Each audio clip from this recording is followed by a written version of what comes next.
The basketball hoop had been sitting in my driveway for 27 years, and suddenly it was a problem. I stared at the letter in my hand, reading it for the third time as if the words might change. They didn't. The Homeowners Association of Ridgemont Hills, Gilbert, Arizona, was demanding I remove my basketball hoop within 14 days or face daily fines of $100. The reason: violation of setback rules. My hands trembled slightly as I read the signature at the bottom. Patricia Hendricks, HOA Board President. My name is Henry Kovacs, and I bought this house in Gilbert back in 1997 when my daughter was just 3 years old. The first thing I did after moving in was install that basketball hoop. Not some portable piece of junk that would blow over in the Arizona wind, but a proper regulation setup mounted on a concrete pad.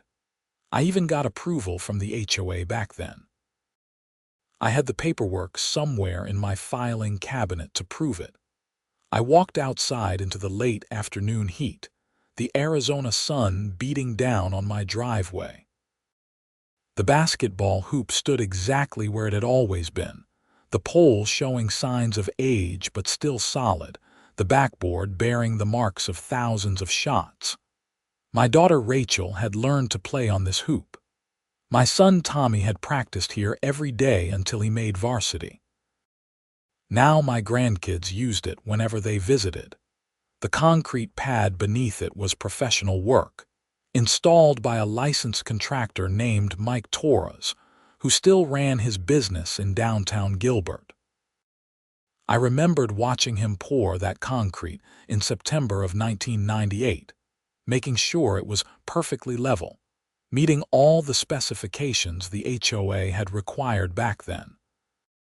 The pad sat exactly where the HOA had approved it, 3 feet inside my property line, meeting the setback requirements that existed at the time. I went back inside and started searching through my filing cabinets. My wife Sarah had passed away 2 years ago, and she had been the organized one. I was still learning her system.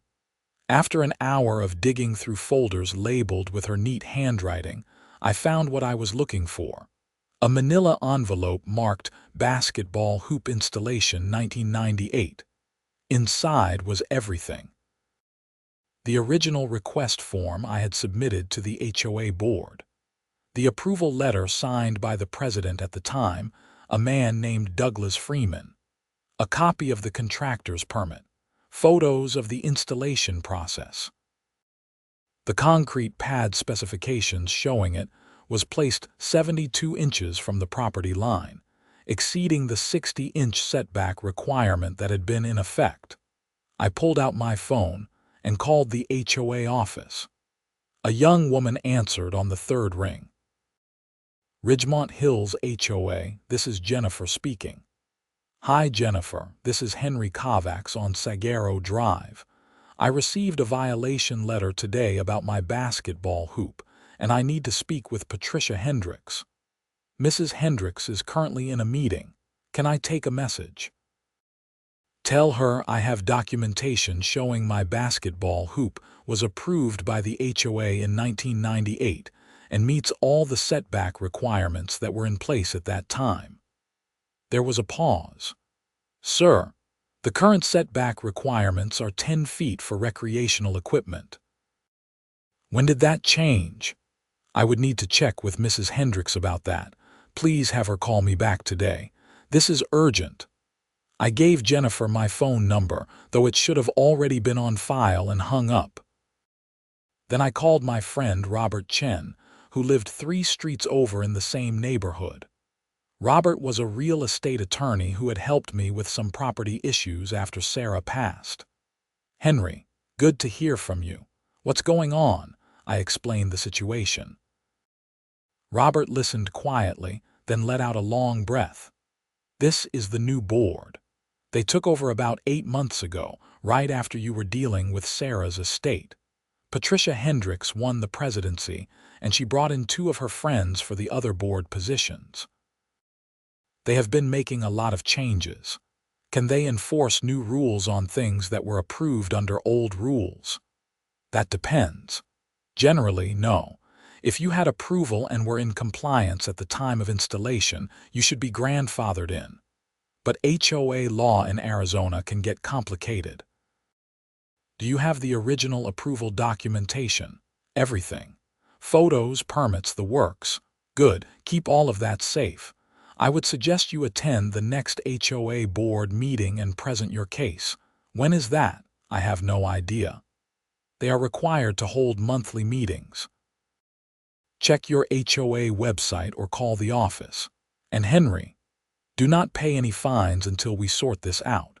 Paying could be interpreted as an admission that the violation exists. After I hung up with Robert, I pulled up the Ridgemont Hills HOA website on my laptop. The next board meeting was scheduled for the following Thursday at 7 in the evening, held at the Community Center on Desert Vista Boulevard. I marked it on my calendar. Patricia Hendricks never called me back that day, or the next day. By Wednesday, I still had not heard from her, so I decided to take a different approach. I drove to the Gilbert Town Hall and requested copies of the building permits and final inspections for my property from 1998. The clerk, a friendly older gentleman named Paul, helped me search the archives. "Here we go," Paul said, pulling up records on his computer. Concrete pad installation, September 15, 1998. Contractor was Miguel Torres with Torres Construction. Permit approved, inspection passed. All code compliant. Can I get copies of all of that? Absolutely. Give me a few minutes. While Paul printed the documents, I asked him about setback requirements for recreational equipment in 1998. That would have been under the old zoning code, he said, clicking through screens. Residential setback for non-permanent structures was 5 feet from property lines. Your pad shows 72 inches, which is 6 feet, so you would have been compliant with both town code, and any HOA requirements could not have been less restrictive than town code. What about now? Current town code is still 5 feet for non-permanent recreational equipment. An HOA can impose stricter requirements within their community, but they cannot retroactively apply new rules to installations that were compliant when installed. Paul handed me a folder full of documents. You might also want this. It is a summary of Arizona Revised Statute 33-1600 through 1700, which governs HOAs. There is specific language about retroactive enforcement. I thanked Paul and drove home feeling more confident. I had the documentation, I had the law on my side, and I had a week to prepare for the board meeting. That confidence lasted until Friday morning when I found another letter in my mailbox. This one informed me that my violation period had officially begun, and I now owed $100 in fines, with an additional $100 to be added each day until the basketball hoop was removed. I immediately called Robert. "They cannot do that," he said after I read him the letter.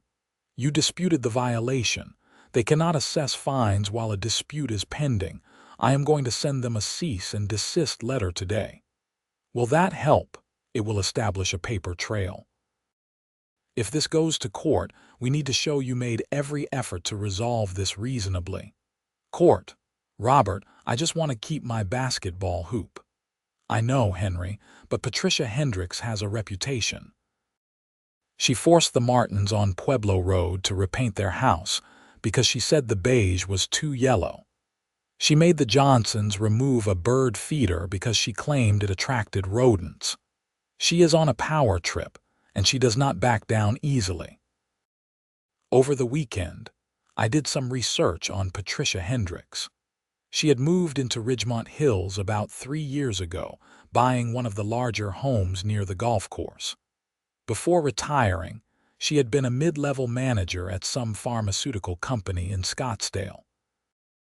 Her social media presence was extensive. filled with posts about property values, community standards, and the importance of strict rule enforcement.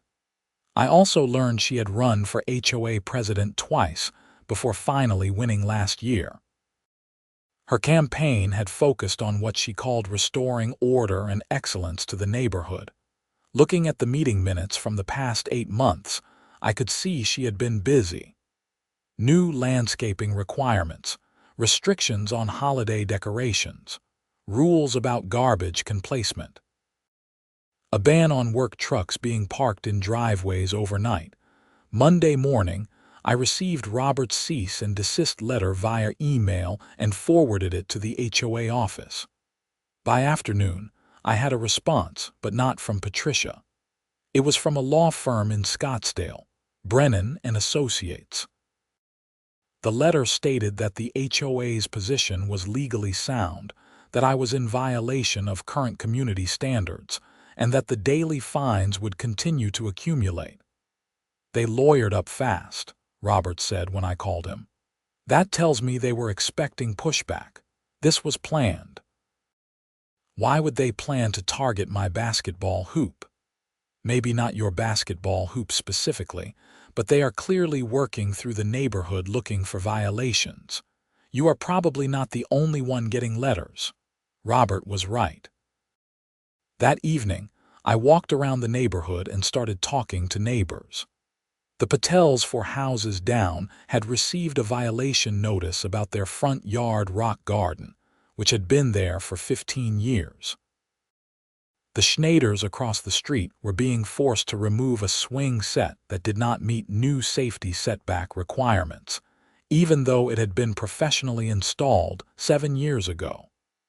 The Washingtons at the corner were fighting a violation over their satellite dish placement. Everyone had the same story. Something that had been approved or had existed without issue for years was suddenly a violation under new rules Patricia Hendricks and her board had implemented. "There is going to be a big crowd at Thursday's meeting," Mrs. Patel told me. Her name was Anjali, and she had been a friend of Sarah's. "A lot of us are planning to speak." Thursday arrived and I dressed carefully. Khakis, a button-down shirt, my good shoes. I put all my documentation in a leather portfolio Sarah had given me years ago. Robert met me in the community center parking lot at 6:45. "Remember," he said as we walked in, "stay calm, stick to the facts, be respectful even if they are not." The community center meeting room was packed. I recognized at least 40 neighbors, many clutching their own folders of documents. At the front of the room, a long table was set up with name placards.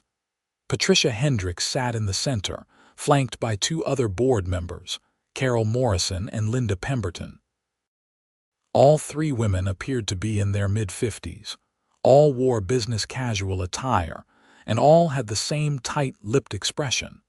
Patricia called the meeting to order at exactly 7. She was tall and thin with short blonde hair styled stiffly with spray. She wore a navy blazer and pearl earrings, and when she spoke, her voice carried an edge of authority that made it clear she enjoyed her position. "We have quite a crowd tonight," she said, looking out over the room with what might have been a smile or a challenge. "I see many familiar faces."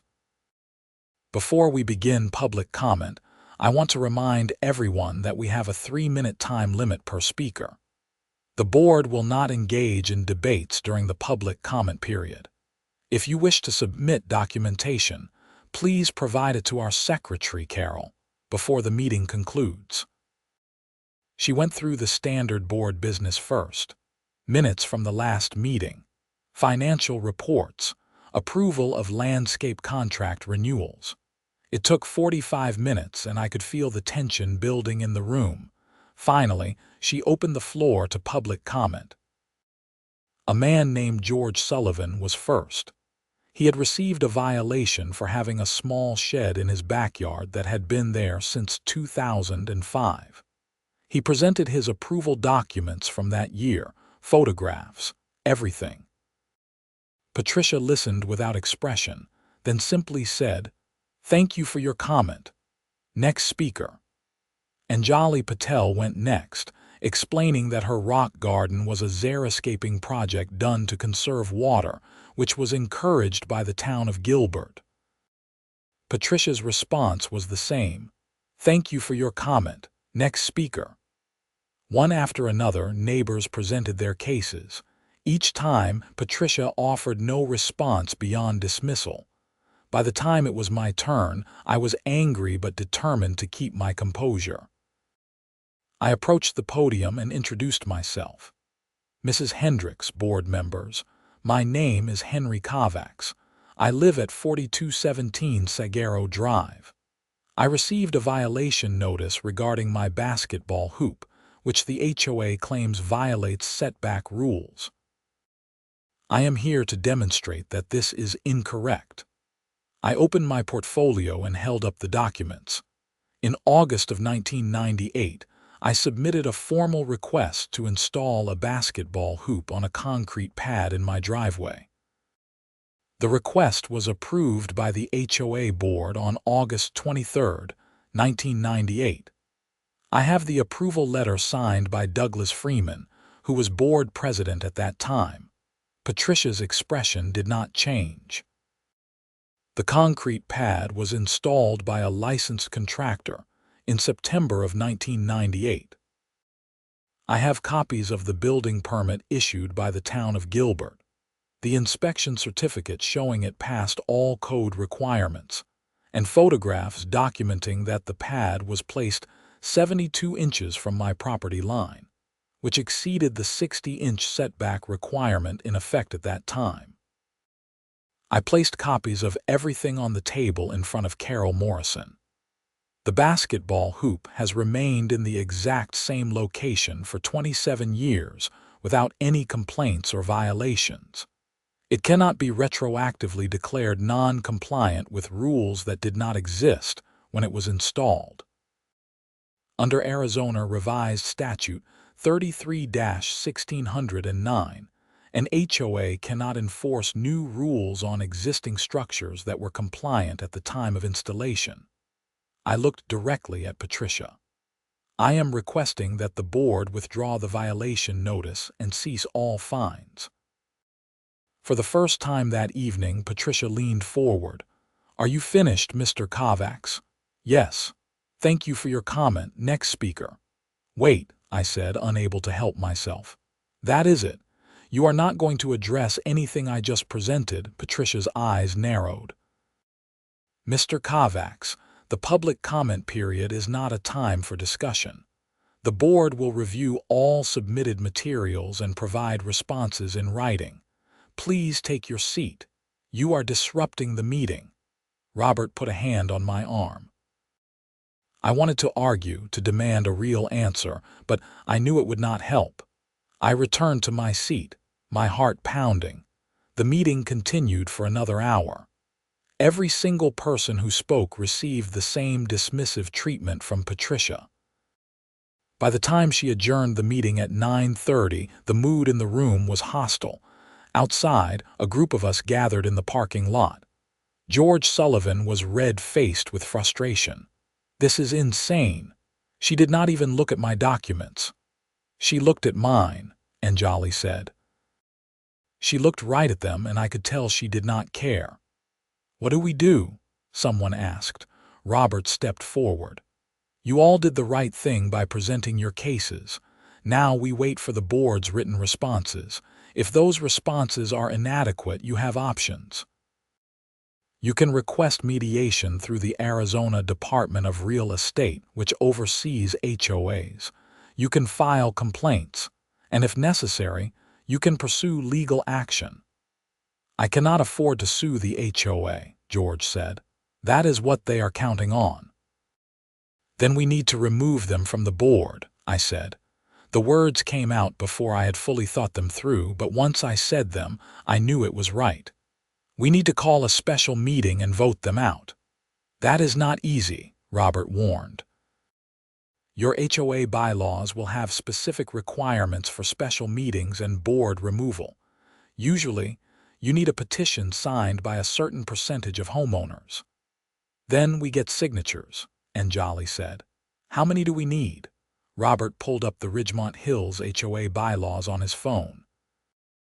20% of homeowners to call a special meeting, a majority vote to remove board members.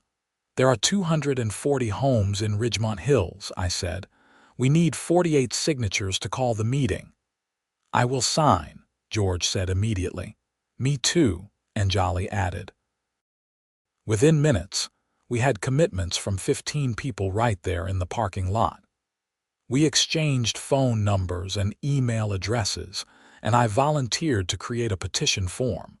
Over the next week, I became intimately familiar with Arizona HOA law. Robert helped me draft a proper petition that cited the relevant statutes and bylaws. We created a simple Google document where people could add their names, addresses, and signatures, along with a printed version for people who preferred paper. I walked the neighborhood every evening after work, knocking on doors and explaining what was happening. Most people I talked to had their own complaints about Patricia and the board. Some had received violation notices. Others were just tired of the increasingly restrictive atmosphere in what used to be a friendly, easygoing community. By the end of the second week, we had 63 signatures, well over the required 48. I submitted the petition to the HOA office on a Tuesday morning, handing the printed and bound document directly to Jennifer at the front desk. This is a formal petition requesting a special meeting to vote on the removal of the current board members, I told her. According to the bylaws, the board has 15 days to schedule the meeting. Jennifer looked nervous. I will make sure Mrs. Hendricks receives this. I would like a receipt confirming you received it. Oh, we do not usually do that. I will wait while you create one. Jennifer printed a simple receipt on HOA letterhead, noting the date and time I had delivered the petition. She signed it, and I took a photo of it with my phone before leaving.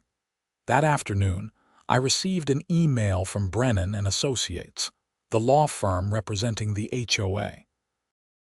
The email informed me that my basketball hoop violation fines had now accumulated to $2,100, payable immediately.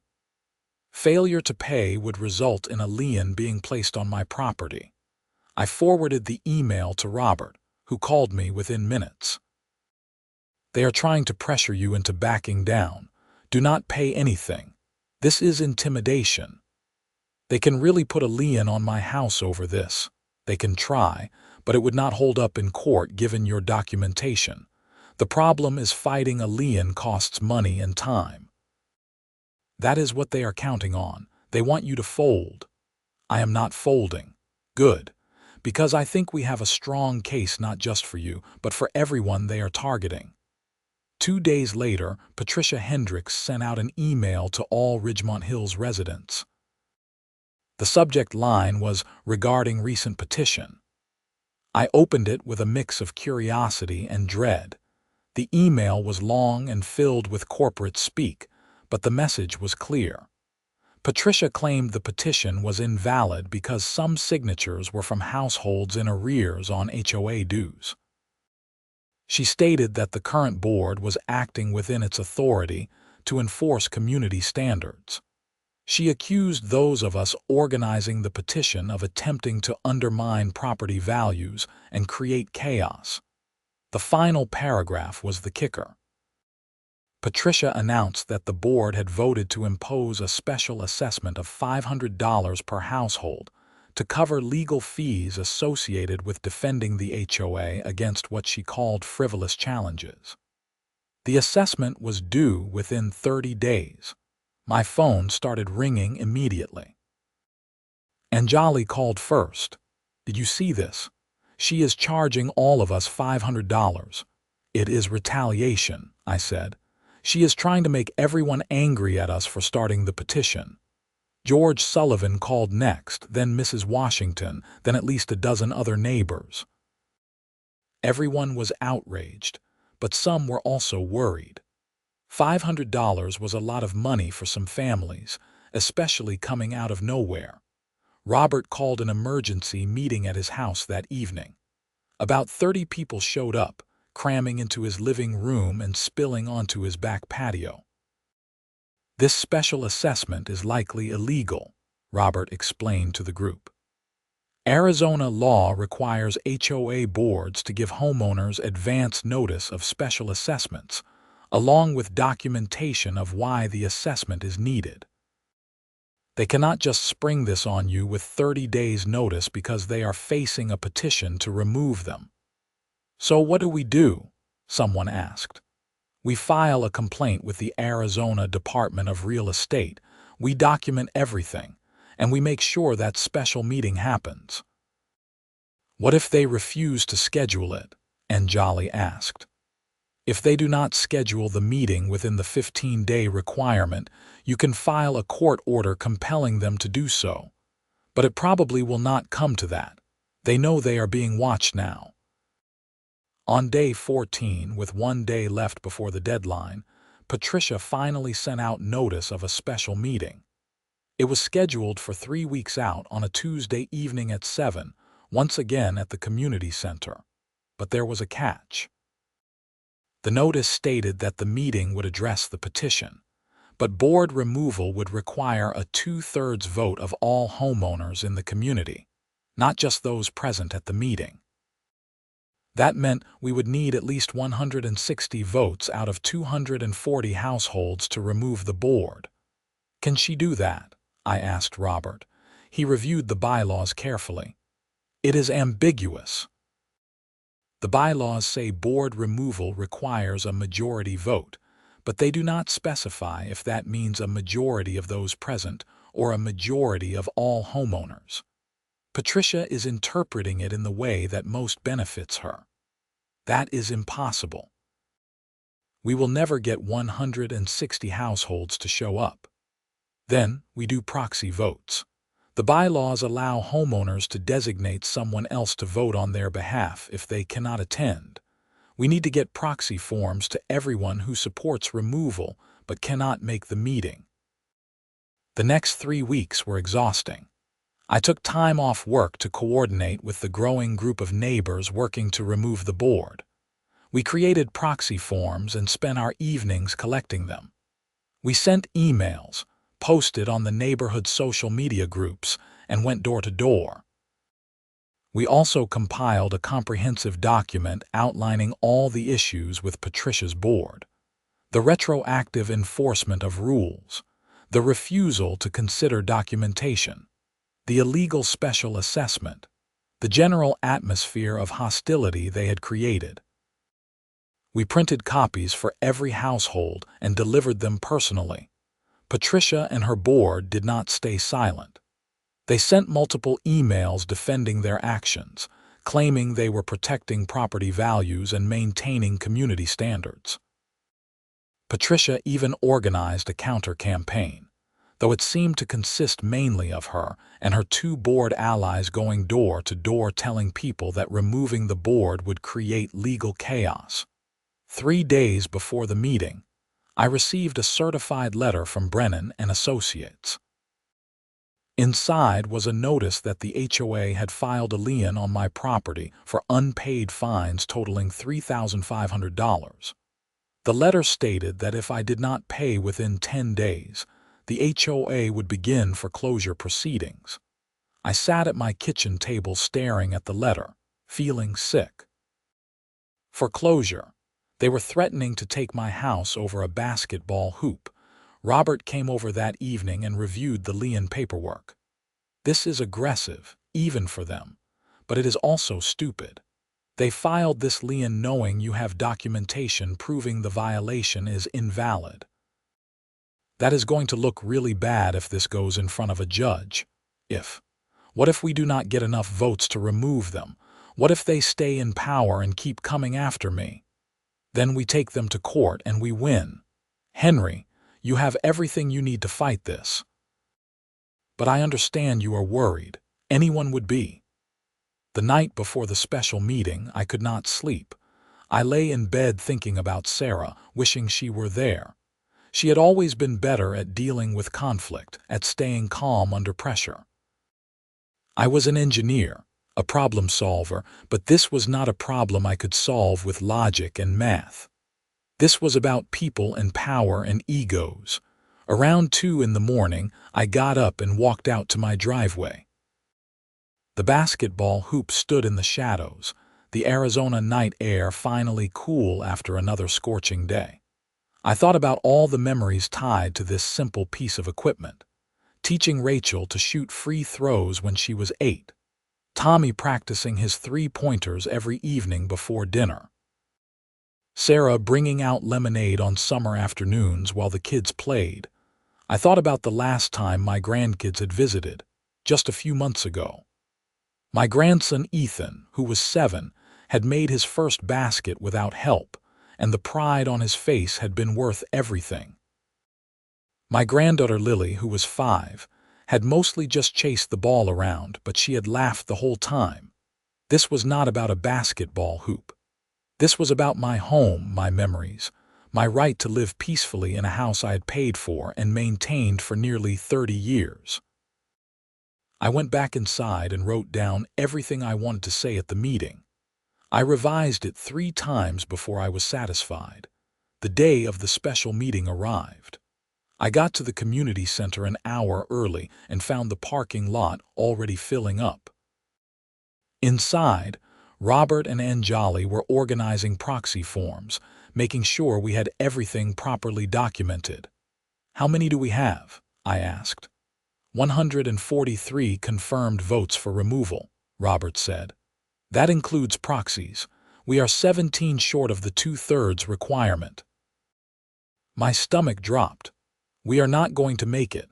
We might. Some people said they would come who have not signed proxy forms. We will not know until we count votes." By 7, the community center was packed beyond capacity. The fire marshal actually showed up and made some people wait outside.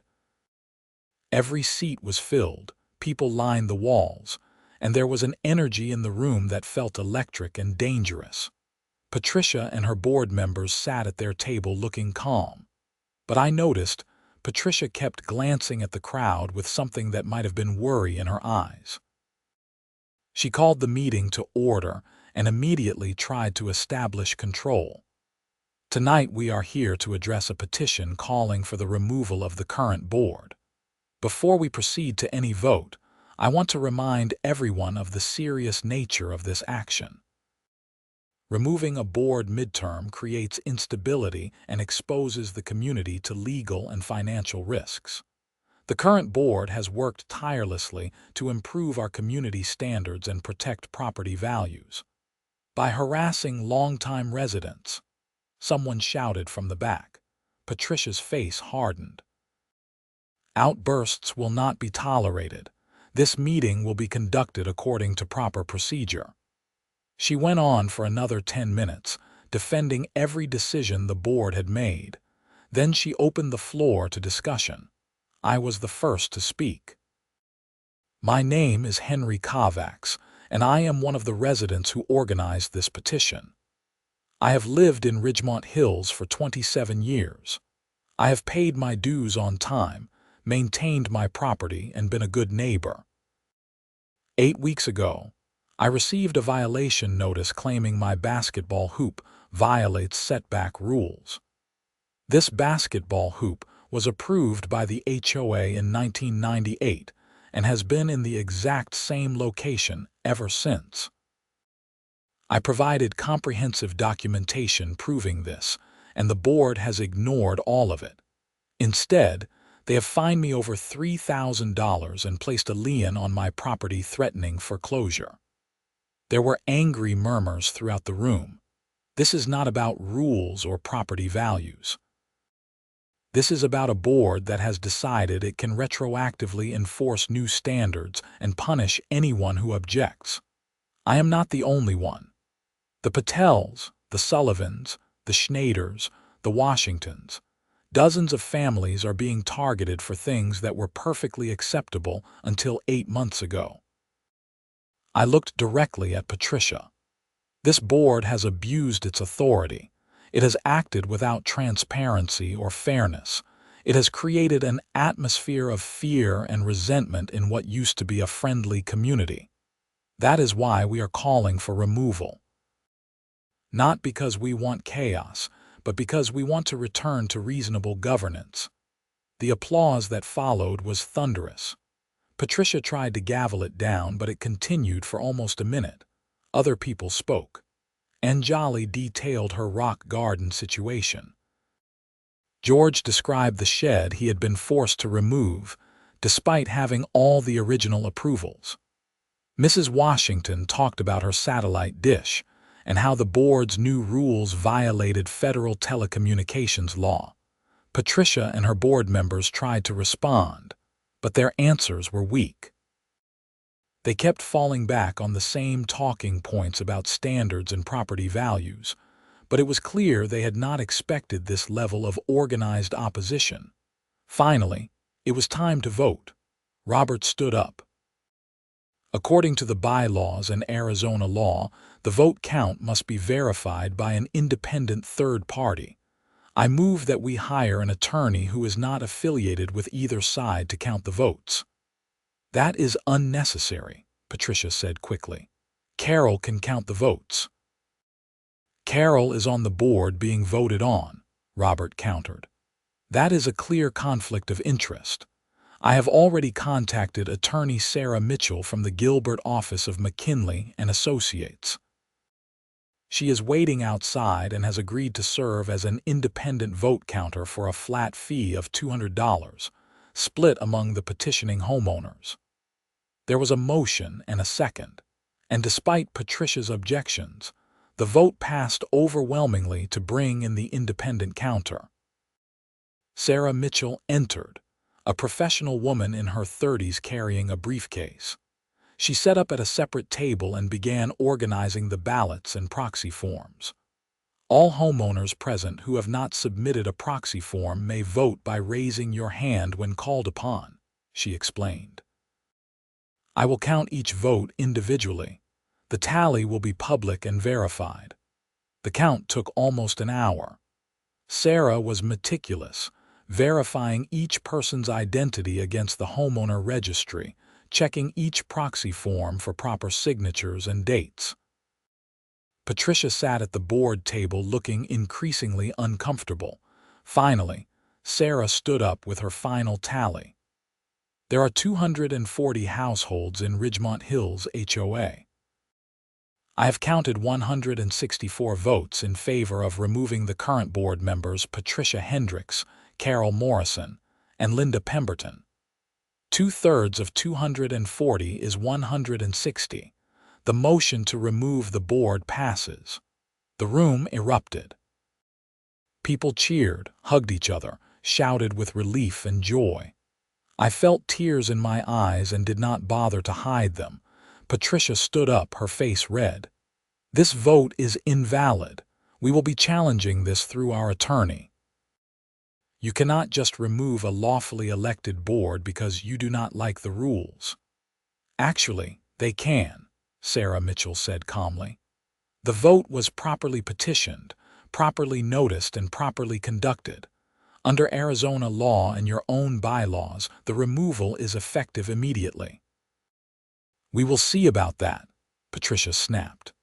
She grabbed her purse and walked out, Carol and Linda following behind her like ducklings. After they left, we had to quickly organize an interim board to manage HOA affairs until a proper election could be held.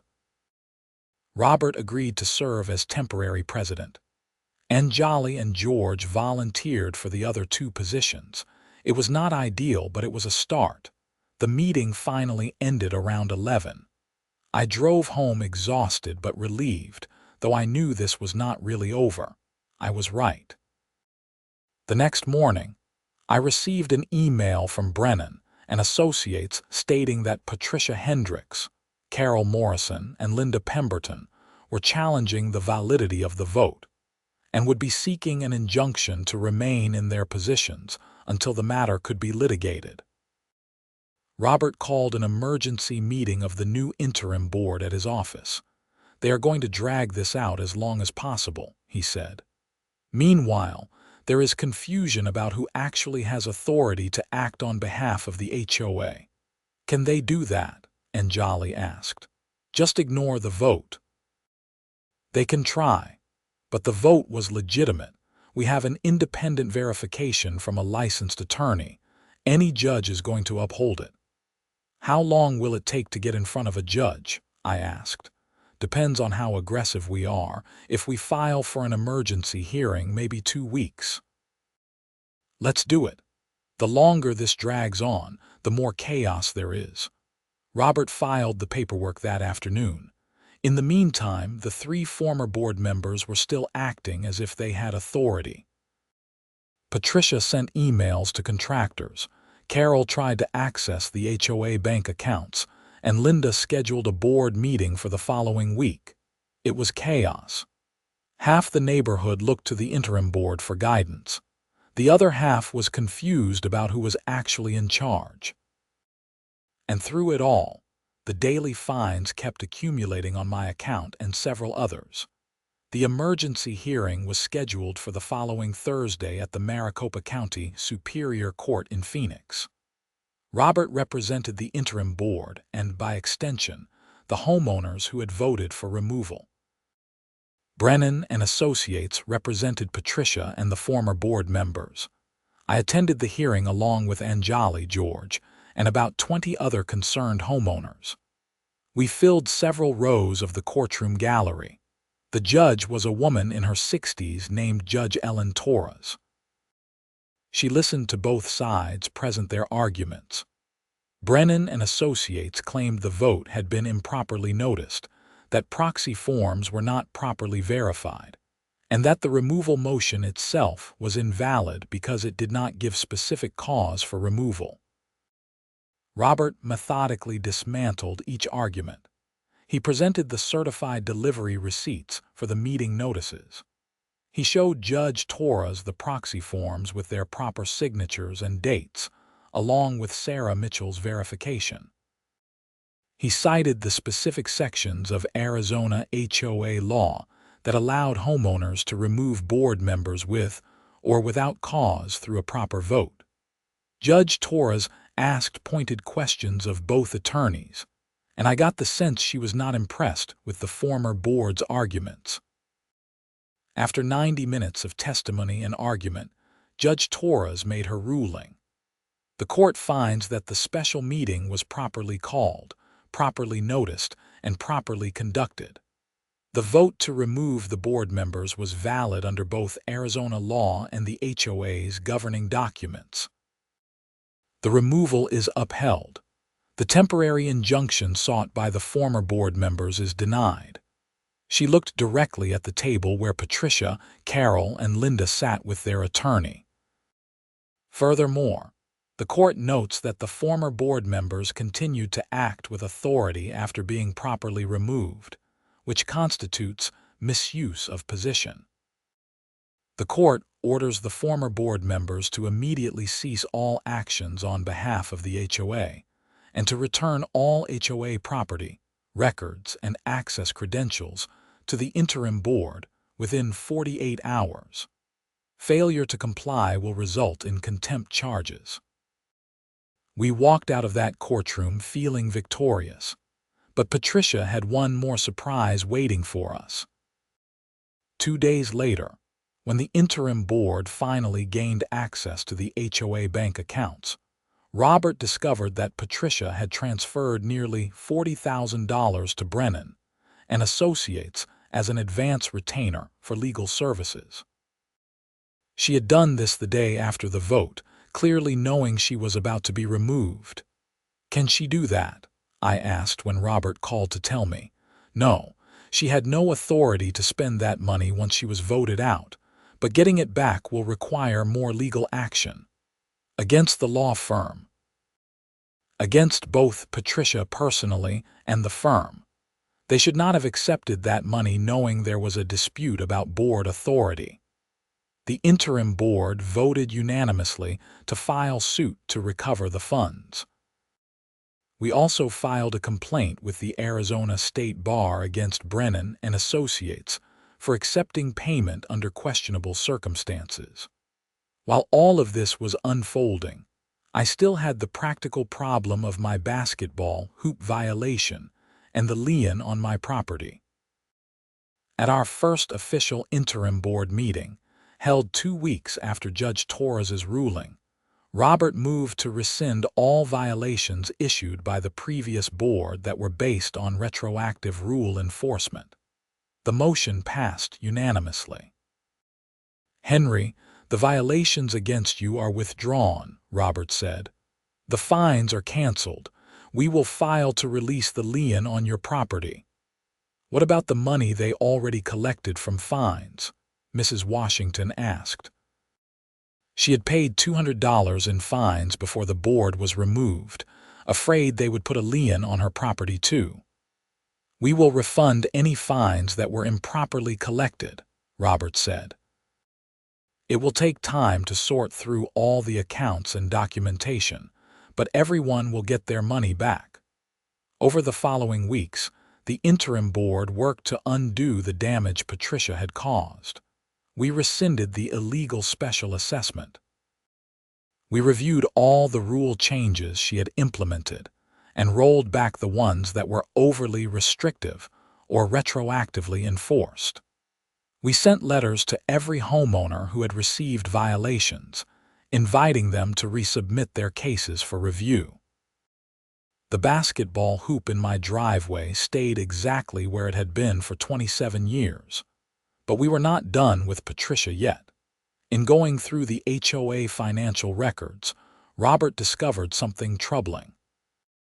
For the past 8 months, Patricia had been paying herself a monthly stipend of $1,000 as board president.